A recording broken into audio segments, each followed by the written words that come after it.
So it's been about 4 or 5 months since I painted this portrait, and it's I'd say one of my favorite and most successful portraits. So I decided to frame it. I waited all this time to let it dry and to, to decide if I like it enough, because there's many other artists. The more time passes, the more you hate or let's say dislike your work, but this one is a very special piece. I did a lot of practice beforehand before I did it, so I decided to honor my work and put it over here.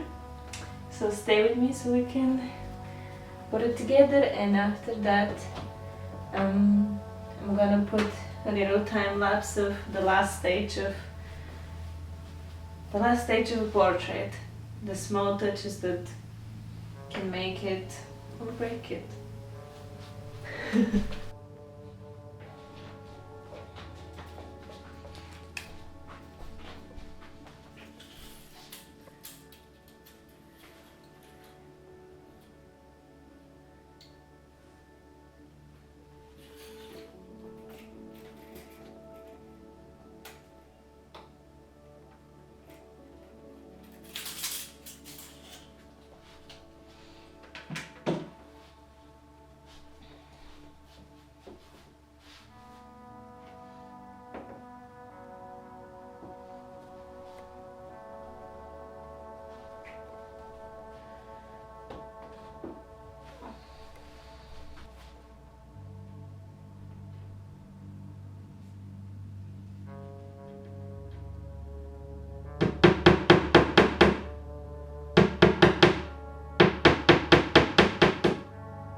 So in this video, we're skipping ahead the first phases of painting a portrait and getting straight to adjustments and final touches.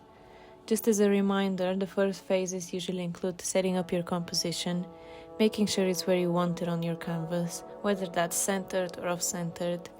Then you start applying simplified shapes in a simplified color scheme. These first planes help you set up the foundation for an accurate drawing. They help you observe your object and transfer that into paper in blocky shapes and forms. Obviously, I didn't film the beginning of this process, but I think it's quite interesting to see how small touches elevate a composition. So because of that, I left a final photo of the painting for you to compare the current process to the final piece. So after having your foundation ready, when you're happy with your color values, with the anatomy of the portrait and everything else that is important, we move to final touches, which I actually call the fun part. In this stage, I believe that your personal style starts showing the most. And I don't like using the phrase personal style, as it could be a very fluid thing, so let's call it the feeling of the painting. I like that better.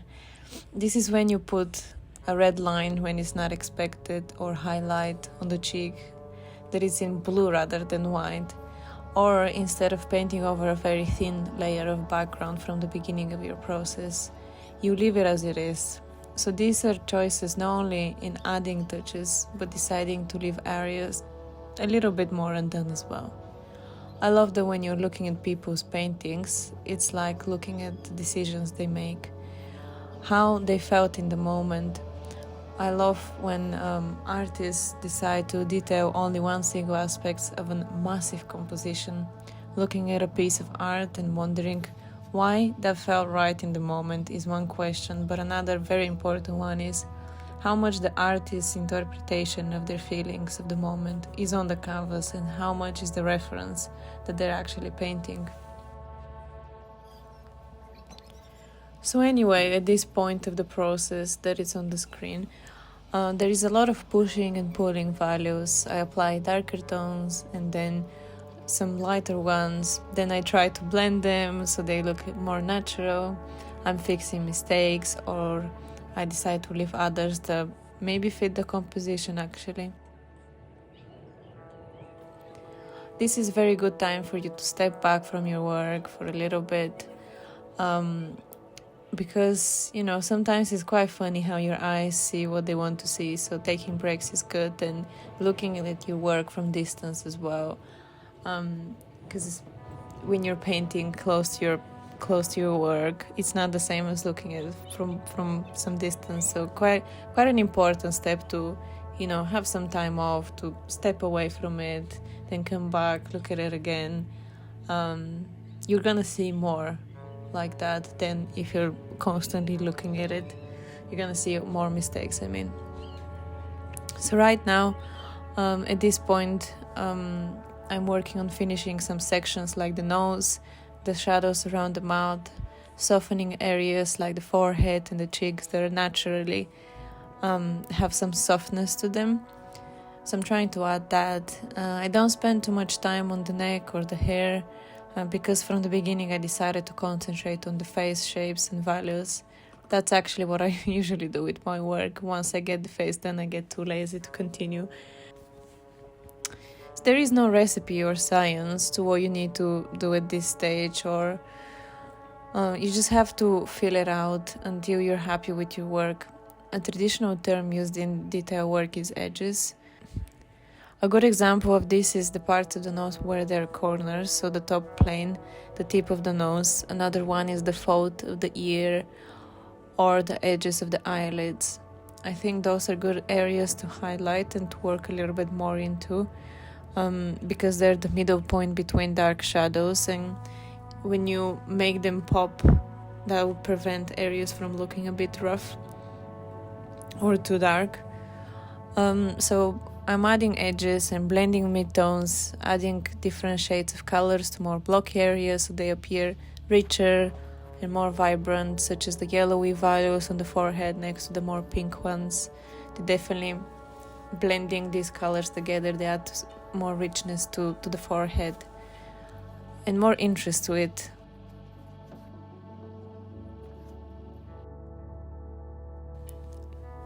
Another good method that I would love to mention is that you don't have to, or really don't want to, add all the details you see.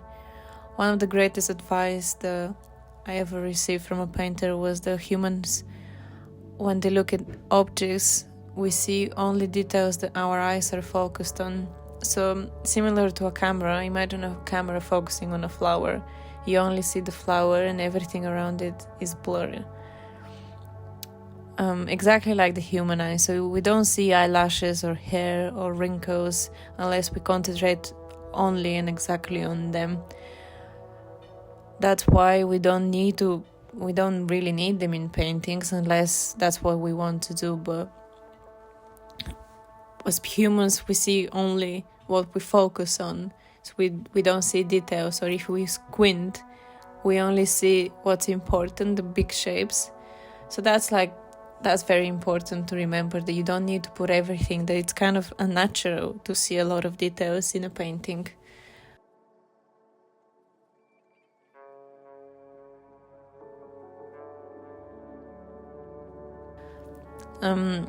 So yeah, this is my portrait coming very close to being done. I hope you found this process and my tips for finishing a portrait useful. And if you don't paint, you enjoy the process of something that means a lot to its creator coming to life.